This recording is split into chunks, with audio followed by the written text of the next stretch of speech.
Some anime last for a single season, some last for years, and then there's One Piece. With over 1,000 episodes and nearly 3 decades of history, there's one question on everyone's mind. Is it even possible to watch all of that nowadays? The answer is probably not. But don't worry, because we watched it all for you. You guys have been asking for this video for months. Every single day, someone would pop up in the comments begging for the complete One Piece story. A lot of people suggested breaking it down by arc, splitting it into parts, taking it slow, but my team and I are completely out of our minds, so we decided to drop it all at once. That's right, over 9 hours of video covering absolutely everything that exists in the anime up to this point, from Luffy's very first punch to the latest released episode. Every arc, every villain, every revelation, and every single moment that made us laugh, cry, and scream at our screens. So grab your popcorn and get comfortable, because this is officially the biggest adventure in this channel's history. And trust me, after this video, you will never look at One Piece the same way again. Our stretchy protagonist is stuck in a booze barrel out in the ocean, fished up by a cruise ship getting bombarded by the obese pirate Alvida. In the chaos, the kid wakes up in the kitchen, beats the crap out of the extras, and swallows the entire stock of food. Alvida attacks, but it's useless. The kid ate a devil fruit and turned into rubber, sending the whale flying into the stratosphere with a giant punch. He escapes in a dinghy with the crybaby Kobe, sets his sights on the Grand Line after the One Piece, and decides to recruit the pirate hunter Roronoa Zoro. At the marine base, they find Zoro tied to a cross like a low-budget martyr. The spoiled Helmeppo, a lying piece of trash, confesses he's going to execute the poor guy ahead of schedule. Outraged, the kid breaks into the base looking for the confiscated swords and accidentally destroys the statue of the tyrant Captain Morgan. When Morgan orders a firing squad to execute Kobe and the prisoner, the rubber kid drops from the sky and reflects the bullets with his skin. The kid gives the katanas back to Zoro, who breaks free and agrees to join the crew. Morgan shows off a ridiculous axe in place of his hand, but gets a beatdown. The protagonist sinks a punch into Helmeppo, while Zoro slices the captain in half. The Marines, fed up with their boss, arrest their own leader. The duo sets sail, while the thief discovers that the map to the Grand Line was stolen by Buggy the Clown. In a flashback, the kid idolizes the pirate Shanks until he swallows a devil fruit and turns into stretchable rubber, losing his ability to swim for good.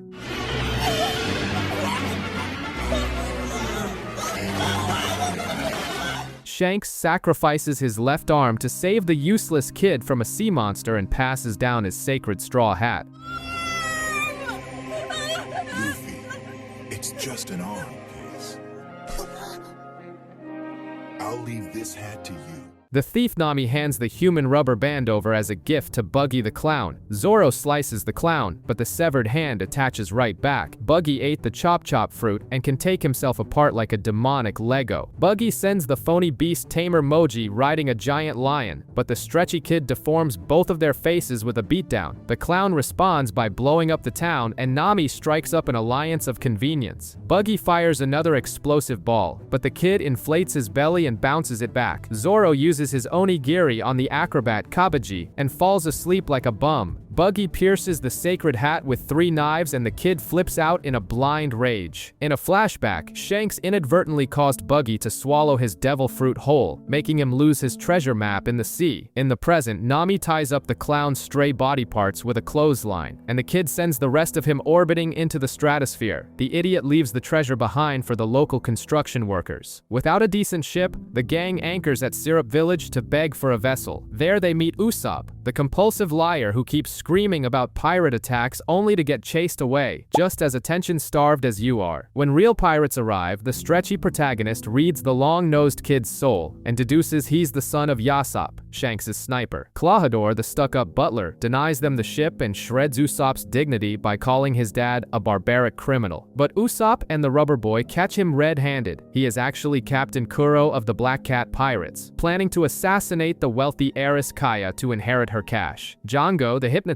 makes the protagonist pass out and fall off a cliff. Usopp runs around like a lunatic warning everyone about the invasion, but nobody cares about a pathological liar. He breaks into the mansion to warn Kaya, gets a slap as thanks, and takes a bullet to the arm from the butler Mary. Just when his grave seems dug, The Rubber Kid's ragtag crew of vagabonds embraces the lost cause and agrees to wipe the Black Cat pirates off the map. The gang slathers the southern slope with slippery oil. At the mansion, Kuro crushes the glasses Kaya gave him as a gift and slices poor Mary without blinking. But Usopp, with his pea-sized brain, forgot about the northern entrance, which is exactly where the henchmen arrive, leaving Zoro stuck in their own trap like a chump. Django swings his pendulum to pump up the crew, but hypnotizes the protagonist along with them, who turns into a steroid-fueled monster and rips off the ship's figurehead through sheer rage. Then he summons the Nyaban brothers, two cats playing cowards, and the swordsman falls for the act. Kuro arrives looking like a manager watching interns burn down the office. Kuro vanishes into thin air, reappears behind the rebellious kitties, and gives them 5 minutes to kill the swordsman. The orange-haired thief kicks the swords over to the green-haired guy, who slashes the felines to ribbons. The protagonist wakes up with a foot to the face and lands a solid punch on the guy in the suit. Kuro mocks the long-nosed kid's pathetic dream of being a brave warrior, and the stretchy boy throws a giant rock to shut the extras up. Zoro slices the buffed-up cat for good. The villain reveals he let a dumb body double be executed in his place, so he could seek his retirement at the mansion. The kids escort Kaya through the woods, but the girl has the health of an asthmatic senior citizen and collapses. Django forces her to sign the will. On the shore, Kuro resorts to an area of effect technique, turning invisible and turning the beach into a blender that shreds even his own henchmen. The Rubber Kid immobilizes Kuro and delivers the Gum Gum Bell, a headbutt that knocks the villain out cold and shatters his glasses along with his dignity. Zoro cuts the branch so Usopp can shoot an explosive pellet into the face of the Michael Jackson wannabe Django. As a thank you, Kaya gives the crew the Going Merry, and they drag Usopp along as their newest member.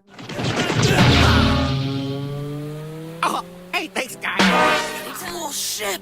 Have you guys seen the front? It's totally awesome. Out on the ocean, the idiot tries to draw their Jolly Roger, and the result looks like a car crash. They dock at the island of rare animals and catch Gaimon, a humanoid shrub who has been stuck in a treasure chest for 20 years. The stretchy kid reaches all the way to the top of the mountain, only to find empty chests. Gaimon declines the invite to join, preferring to live free, surrounded by his mutant friends. The rubber boy and the lying sniper randomly play with the naval cannon, while the green swordsman naps and gets his mandatory tragic flashback. In the past, little Zoro was humiliated by Kuina, the dojo master's daughter. The two vow that one of them will reach the very top, but Kuina is killed by the most lethal enemy in all of anime, a flight of stairs. Zoro inherits the Wado Ichimonji sword and swears to become a pirate hunter. In the present, the crew is ambushed by Johnny, an old friend of Zoro, who accuses them all of murder. Turns out Yosaku, Johnny's partner, was resting sick on the rock the protagonist blew up for fun. Nami diagnoses scurvy and cures the poor guy with lime juice. In need of a cook, they sail to the Baratier, a floating restaurant. There, the stretchy idiot tries to deflect a cannonball, fails miserably, and blows up the roof, injuring head chef Zeph. Penniless, he is enslaved for a year to pay for the damages. The malnourished henchman Gin pops up begging for food, and the sous chef Sanji, who has a fetish for feeding vagabonds, shoves his risotto into the thug's mouth, who eats it in tears. The protagonist invites Sanji to join the crew and gets flat out rejected. Far away, Gin tells his boss about the restaurant, and out of gratitude for the hot meal, they decide to plunder the whole place. The arrival of Don Krieg's fleet makes the customers scatter like roaches. The feared pirate comes in whining for food and pinky swearing he won't hurt anyone, and the blonde simp shoves a bowl of rice into his mouth. Krieg swallows it and immediately announces the invasion. He demands they feed his 100 henchmen and abandon the restaurant. Patty fires an explosive meatball at him, but his golden armor leaves him unscathed, and Zeph ends up preparing the food for the invaders. Zeph mocks Krieg for getting his ass kicked in the Grand Line, and the villain recognizes the old man as a legendary pirate who beat people up using only his legs. Gin explains that the fleet was screwed over by a single guy, Hawkeye, but before the attack, the giant ship is sliced in half like butter by a strike from Hawkeye himself, who followed them just for the hell of it. From the floating trash, they fish out Johnny and Yosaku, who dropped the bomb. Nami ran off with the ship. Zoro doesn't even care about the theft, too busy drooling over the man who sliced the ship. Hawkeye Mihawk, the world's strongest swordsman who destroyed the fleet out of pure boredom. Feeling his testosterone spike, the Mosshead challenges him, but Mihawk pulls out a little butter knife and Zoro still can't land a single hit. When the villain draws his real sword, Zoro takes a colossal slash and passes out in the water, swearing he will never lose again. 3,000 volts! I will never lose! Krieg's plan is to steal the restaurant as camouflage and take Zeph's logbook to find the One Piece. Patty and Carne get crushed by Pearl, a guy covered in shields who brags about never spilling a drop of his own blood. But destiny loves irony. The protagonist falls from the mast right onto the back of Pearl's neck, giving him a nosebleed. With his purity ruined, Pearl spontaneously combusts until Sanji tenderizes his meat with kicks, but then Gin puts a gun to Zeph's head. With Gin aiming his gun at Zeph, Sanji takes shield bashes without dodging, which triggers a flashback. Mini Sanji yelled about his dream of the All Blue on a ship being raided by Zeph's crew until a storm swept him into the sea. Zeph saves him and amputates his own limb that was trapped in the wreckage. On a barren rock of an island, the old man gives all the food to the starving kid and is left with a useless sack of gold. In the present, the protagonist smashes the platform in a single blow. Krieg orders Gin to finish off Sanji, but the henchman smashes Pearl's shield and knocks him out. Since Sanji gave him food, Gin is going to show his gratitude by beating the blonde to death with his own hands. Nicknamed the Demon, he breaks the cook's bones, but at the moment of the finishing blow, he cries in a fetal position. Krieg then whips out the MH5, a poisonous gas bomb. The protagonist saves Sanji and Gin with gas masks, but the smooth brain forgets to steal one for himself. Miraculously, the kid slips a mask on at the very last millisecond, but Gin slips out of his hands and the henchman swallows a lungful of gas. Krieg laughs at his dying subordinate and demands the coup de grace.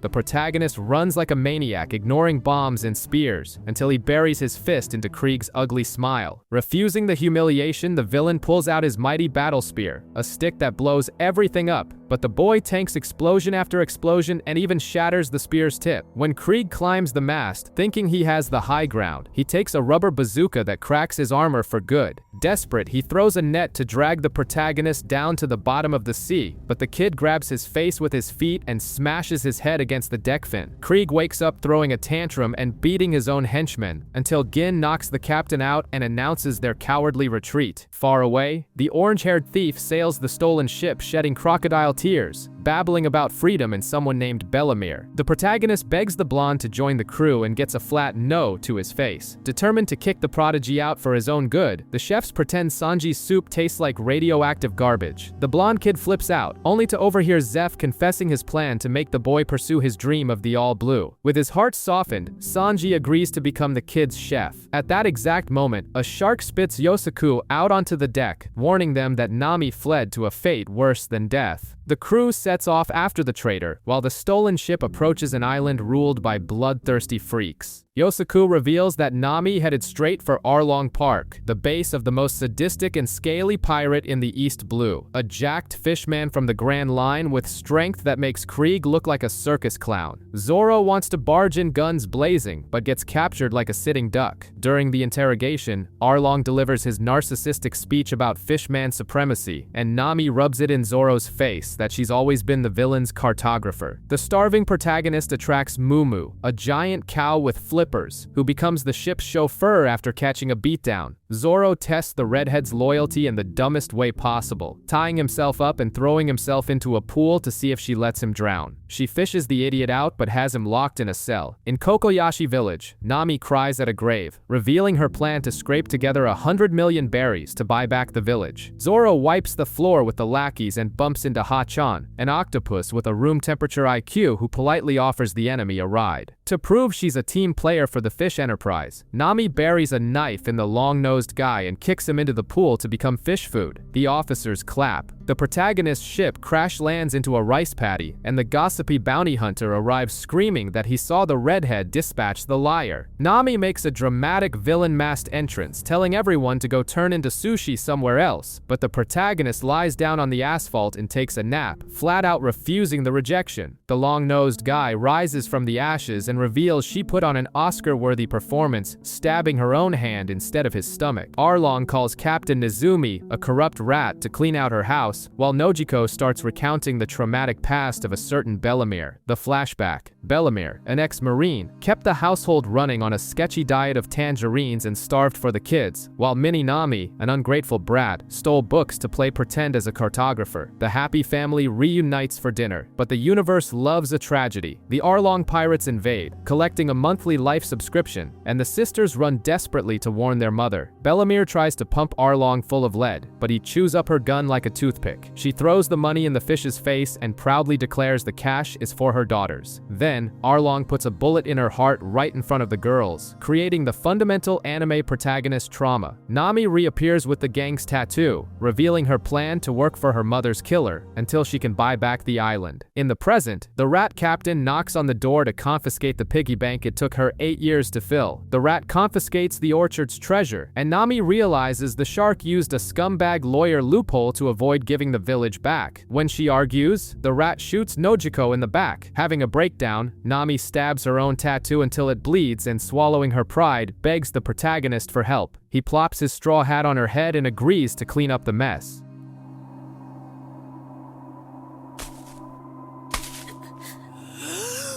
He's gonna pay! The protagonist busts down the gate and punches the shark boss in the face. He grabs the sea cow, spins it like a top, and sweeps away the extras. But the smooth-brained kid sinks both feet into the concrete and gets stuck like a lawn ornament. Capitalizing on the opening, Arlong rips out the chunk of floor with the kid attached and tosses the non-swimming freak to the bottom of the pool, while Zoro and Sanji freeze. Jumping in now means turning into sushi. The pinwheel guy and the thief's sister take a suicide dive. The girl pulls the useless rubber kid's elastic neck to the surface so he can breathe. Up above, the octopus focuses his strikes on Zoro's open abdominal wound, but the swordsman spins like a hurricane and shatters all 6 swords at once. Victorious, he coughs up blood and can't play lifeguard. Sanji dives in to save his boss and takes a cheap shot from behind by the karate guy. The karate guy beats the crap out of Sanji underwater, but the chef blows bubbles into the creature's gills and they both surface. On solid ground, the blonde unleashes a devastating flying kick right through the wall. Farther away, Usopp douses the big-lipped fish in highly flammable liquor and cooks up an authentic seafood barbecue. That's when the redhead shows up, announcing it's time for the shark to foot the bill. Arlong offers to spare the villagers if Nami surrenders. She'd rather see everyone burn. Arlong tries to skewer Zoro's chest with his nose and is absolutely shocked to see the giant gash Mihawk left behind, realizing the green-haired guy was already practically half dead. Sanji shatters the concrete on his captain's legs, and the kid launches into the sky, handing out beatdowns and mocking Arlong's fish face. Arlong chews on a concrete pillar to flex his power, but he's got an infinite dentist glitch. He regenerates his teeth and yanks out his own dentures to use as brass knuckles. Boasting a potato-level IQ, the kid shoves a set into his own mouth to bite back. Arlong hurls the protagonist through several walls until they crash into the cartography room, the hell where Nami spent her whole life. Looking around, the leader screams that the redhead is, and always will be, his navigator. Luffy finds Nami's bloodstained pen and shatters the blades of Arlong's giant sword out of pure rage, going on an extreme decluttering spree and throwing the maps out the window. For the final blow, he stretches his leg into the stratosphere and brings a rubber axe down on the villain's back, collapsing the entire building. Emerging from the rubble, he screams once again that Nami is part of his crew, and she finally accepts. The rat Nezumi runs away crying and demands a massive bounty on the protagonist's head. The village throws an insane 3-day party, and the protagonist proves his stomach is a black hole. The doctor is horrified by Zoro's suicidal tendencies. Nami visits her mother's grave to make her career transition to pirate official and has Arlong's disgusting tattoo removed. For her farewell, instead of hugs, she leaps onto the moving ship and opens her shirt.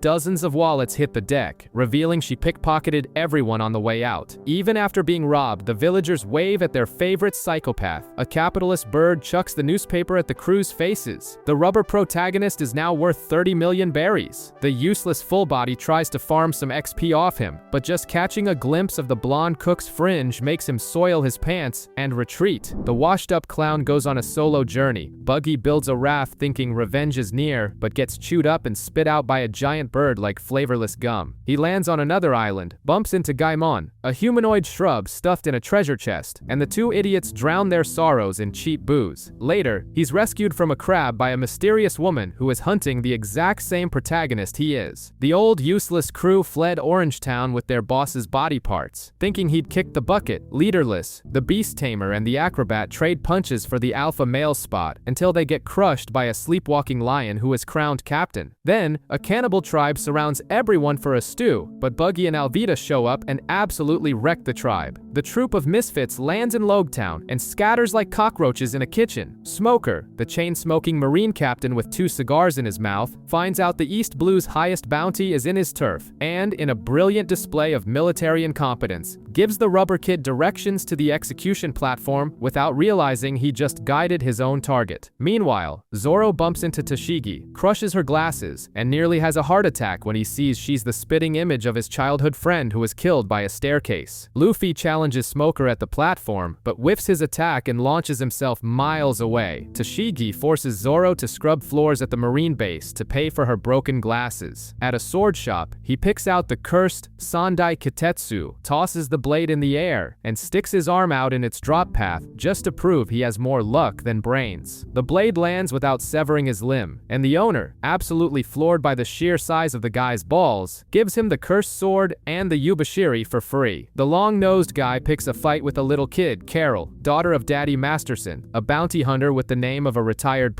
star. Daddy recognizes Usopp from Luffy's wanted poster, and they set up a duel to the death. Desperate, Usopp reveals he's the son of Yasopp, a pirate who already humiliated Daddy in the past. Feeling a rare spark of courage, he snipes a weather vane from miles away and completely surprises himself. Sanji gets cornered by Carmen, a flamenco dancer who's been obsessed with him for a decade, who challenges him to a culinary duel. In a stroke of cosmic irony, Buggy slams his fist on a restaurant table and a bag of coins flies straight into the straw hat. Luffy thanks the clown, hands back the change, and bolts. Sanji enters the tournament having delusions about the All Blue and completely steamrolls Carmen just by chopping onions. Far off, Luffy heads back to the platform completely oblivious to Buggy's gang lying in wait. Luffy climbs the platform where Roger kicked the bucket and gets a visit from Alvida, now smooth and unrecognizably gorgeous thanks to the smooth fruit. Buggy shows up blowing up the plaza and pins Luffy's neck to the pillory, ready to chop his head off in the exact same spot as the Pirate King. A millisecond before the steel kisses his neck, a colossal lightning bolt fries the clown and turns the platform to ash. The hat lands squarely on Luffy's head and he gets up unscathed, laughing at his own luck as the crew flees with a favorable tailwind.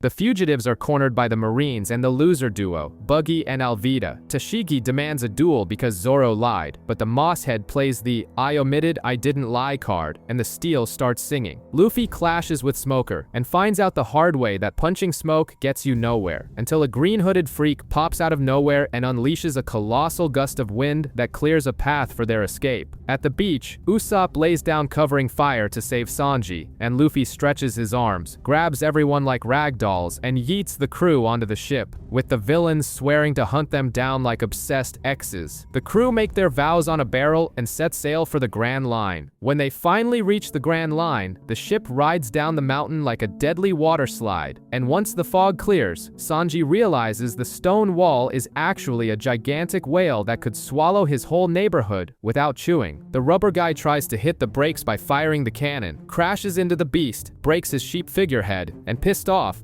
punches its building-sized eyeball. The whale doesn't appreciate it and inhales the whole ocean, swallowing the ship whole. Inside, they meet Crocus, a grumpy old man who takes dramatic pauses just to piss everyone off. Then Mr. Nine and Miss Wednesday drop in, trying to blow up the beast's meat, but Luffy beats the crap out of them both, and the old man reveals the beast has been waiting for some pirates for 50 years. Crocus opens the therapy session. The whale, Laboon, is the stray dog of some cowardly pirates who vanished half a century ago. Luffy decides to give the beast some new motivation by stabbing the ship's mast right into its head wound. He trades blows with the mammal, calls it a draw, and paints the ugliest Jolly Roger in history over its scars. Mr. Nine and Miss Wednesday flee and drop a log pose, which Luffy steals. Nami figures out they need this magical trinket on the Grand Line, but Luffy faceplants into the meal and breaks the glass. So Crocus donates his own out of pity. The duo begs for a ride to Whiskey Peak, and the idiots accept blindly, setting sail as the old man smiles, reminiscing about the Pirate King. The crew sails through the Grand Line, where the weather is downright schizophrenic. The town of Whiskey Peak welcomes the pirates like celebrities, and the crew goes into full gullible tourist mode at the party. When everyone is in an alcohol-induced coma, Mayor Igaram shows his true colors and orders the crew captured alive for the full bounty. But Zoro appears on the roof, casually mentioning he already knew this nest of kiss-asses was actually a bounty hunter ring, and vanishes, leaving the extras looking like absolute fools. The most humiliating game of hide-and-seek in history begins, with Zoro making the Baroque Works extras shoot each other while he tests out his new toys, the Yubashiri and the cursed Sandai Kitetsu. Miss Monday tries to crush his head, but Zoro knocks her offline with one hand. Then Mr. 5 and Miss Valentine show up and annihilate their own allies, revealing that Miss Wednesday is actually Vivi Nefertari, Princess of Alabasta, and Mr. 8 is Igaram, her guard. The spies are now on the hit list. Igaram plays the hero and gets barbecued in an explosion. Clinging to Zoro's leg, he begs him to protect Vivi. Nami shows up, revealing her drunken stupor was just an act, and extorts them for a 1 billion berry rescue fee. Zoro protests, but she pulls the debt card with a 300% interest rate. Then the real threat appears, an obese Luffy who thinks Zoro sliced up the villagers out of pure malice, and the two try to kill each other, flattening Mr. 5 and Miss Valentine in the process. Nami shuts down the idiot brawl by handing out punches to both of them. Pressured to sign the contract, Vivi panics and spills the biggest secret of all. The boss of Baroque Works is Crocodile, one of the 7 warlords of the sea. Spy animals sketch the crew's faces and flee, putting the straw hats on the hit list. Igaram dresses up as the princess as a decoy and gets vaporized in 5 seconds flat. Back on the Going Merry, they find Miss All Sunday chilling on the deck. She tosses an eternal pose to Vivi, but Luffy crushes the item, tells the villainess to get lost, and she rides off on a giant turtle while they head toward Little Garden. The rubber boy asks if it's going to snow, but the blue-haired princess warns him that the Grand Line does whatever it wants, and the compass doesn't mean jack shit. Fleeing from a building-sized dolphin, they dock at Little Garden, which is covered in cheap horror movie fog and infested with dinosaurs. The redhead and the long nose cry like babies when a giant crushes the forest and rips a T-Rex's head off like a plastic toy. It's Broggy. The protagonist, swallowed by a Brachiosaurus, is saved by another giant, Dory. The two are locked in an insane century-long duel, while the pairs of idiot villains team up to steal their bounties. The geriatric titans punch the island to pieces and share a drink over a draw, but out of nowhere, Broggy's stomach explodes, and the big dummy blames the protagonist, who beats him up and deduces there are other people on the island. In his hideout, Mr. 3 thinks he's a genius while the volcano signals the second round. When the brawl restarts, Mr. 3 spills his sticky fluid on the ground, Dory slips, and Broggy buries his axe into him. The villain traps the winner and uses his gross wax powers to kidnap Nami. Mr. 3 glues the victorious giant to the ground, proving that size doesn't matter, and reveals his tacky masterpiece, a giant revolving wax cake designed to petrify Zoro, Nami, and Vivi. Zoro decides to cut his own feet, but the rescue trio arrives before he can saw through the bone. The hero beats the crap out of Mr. 3, but Miss Golden Week splashes paint that hypnotizes his negative IQ, locking the idiot onto a symbol that forces him to betray his friends while they turn into wax statues. Usopp burns the potato-brained captain's painted shirt to break the spell. The protagonist uses Mr. 3's flaming topknot as a lighter to ignite an oil-soaked rope, melting the sculpture, and Zoro slices up the bomb man without breaking a sweat. Far away, Sanji picks up a transponder snail and hears Mr. Zero's voice. The simp cook uses his telemarketing skills to pretend to be Mr. 3, swearing the princess is dead meat. The boss buys the lie and orders Mr. 2 to hunt down Mr. 3 for his incompetence. In the jungle, the crybaby giant mourns his dead friend, but the corpse wakes up coughing. His rival's axe was duller than you missing your ex's hints. With the compass in hand, they set sail. After blowing up the oversized goldfish, the giants realize their weapons have turned to scrap and try to remember why they spent a century trying to kill each other. A flashback reveals it all started when a little girl asked which sea monster was the biggest, proving that men will pull any absurd stunt just to win a dick measuring contest. On the ship, the navigator passes out from exhaustion, predicts a cyclone, and they escape by a hair. The snow freezes everyone to the bone, and Nami goes down with a burning fever. The piece lasts exactly 2 seconds. The swordsman spots a bizarre weirdo standing on the ocean. The hallucination proves real when a tin can submarine emerges and a bizarre crew invades the ship. The leader, a fat guy with a metal jaw, swallows a sword whole, revealing he'll eat any garbage in his path. When he makes the fatal mistake of chewing on the deck's wood, the beatdown begins. Using himself as a human slingshot, the captain launches the devourer into the sky, and the invaders flee, crying for revenge. Back at sea, the rubber boy tries to cure Nami's fever with monkey business and fails miserably. Vivi takes a bullet from a snowhick, and the protagonist almost flattens the locals, but the princess hugs him and gives it to him straight. He's a terrible captain because you can't solve everything with your fists. The kid apologizes with his tail between his legs, and the bruiser Dalton reveals the only doctor left is the witch Kuroha, living in the castle on the frozen peak. Luffy ties Nami to his back like a sack of potatoes and starts climbing alongside the simp cook. Along the way, giant rabbits called Lapins turn into a roided-up, bloodthirsty army, while Wapol spots the island ready to reclaim his throne. Cornered by the anabolized rabbits, the cook yells at the captain to protect the navigator and lands a kick right in one of the beast's mugs. Far away, Kuroha operates on a sick kid and charges half the family's net worth because savage capitalism doesn't even spare children. On the coast, Wapol docks, and the fluffy rabbits trigger a colossal avalanche that sweeps Luffy and the cook into the cold embrace of death. The two climb a cliff to escape, but the sea of snow ignores geography and swallows them anyway. Down in Bighorn, Wapol makes his triumphant entrance, devouring buildings like cookies. Dalton comes flying in and slices the king's chest wide open, but the corrupt medical team resurrects him right there on the street, and the coward gets up as if he just popped an Advil, going all out. Dalton activates his devil fruit and turns into a roided-up man-bison hybrid, looking so intimidating that the henchmen actually stop the fight just to compliment his ox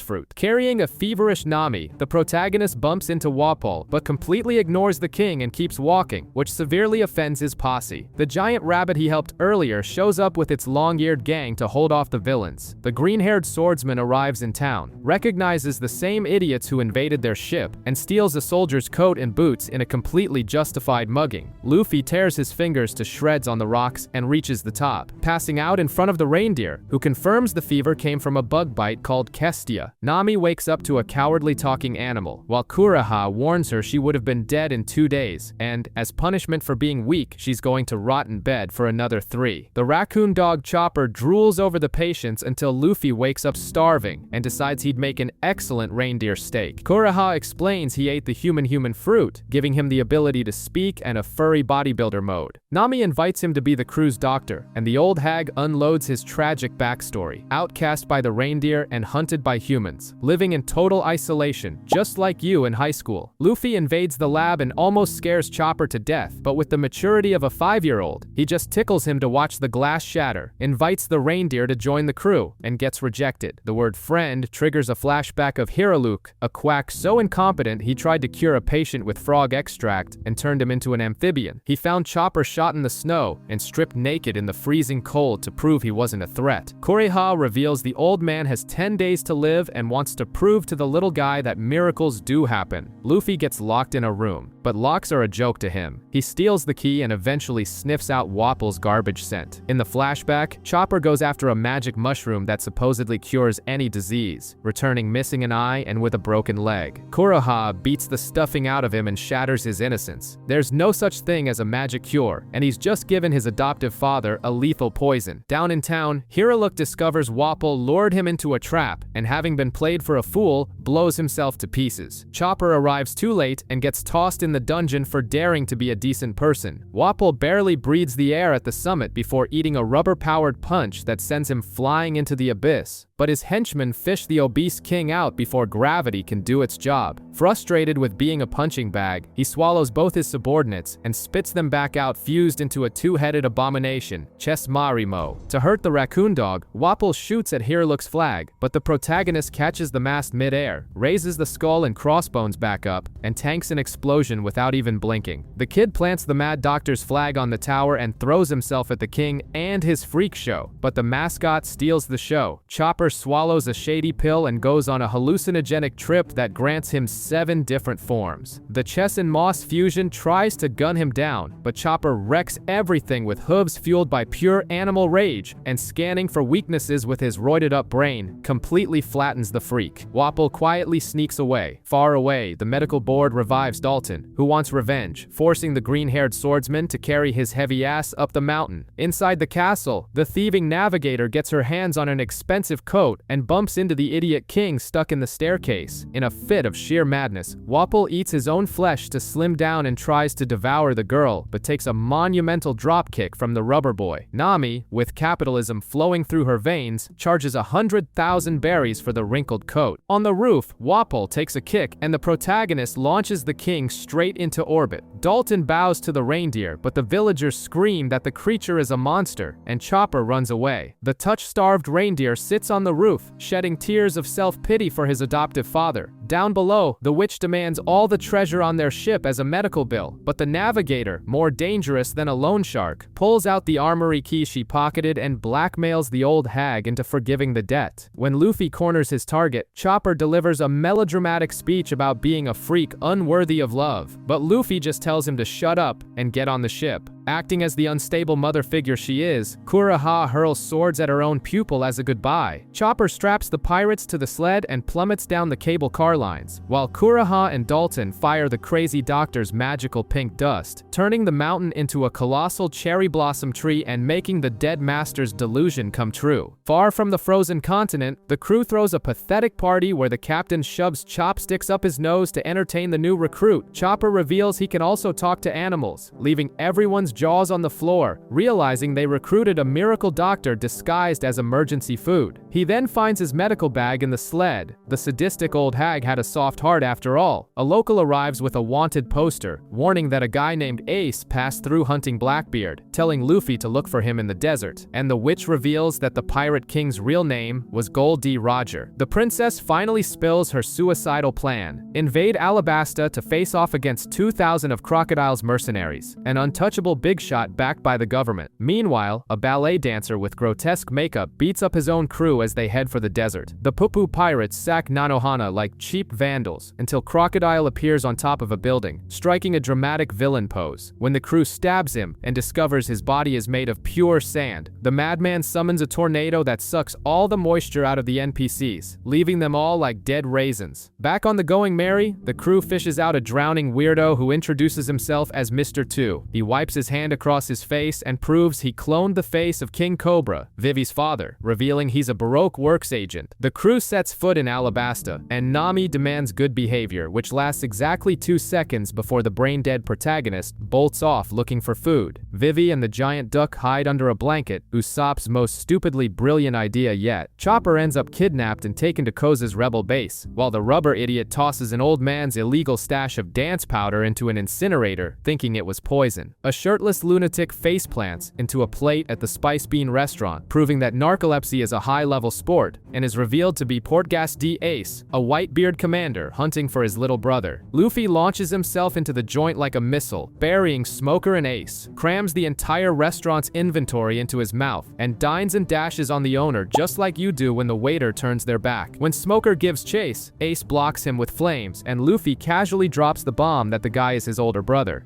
You again. Just give it up. He's my big brother.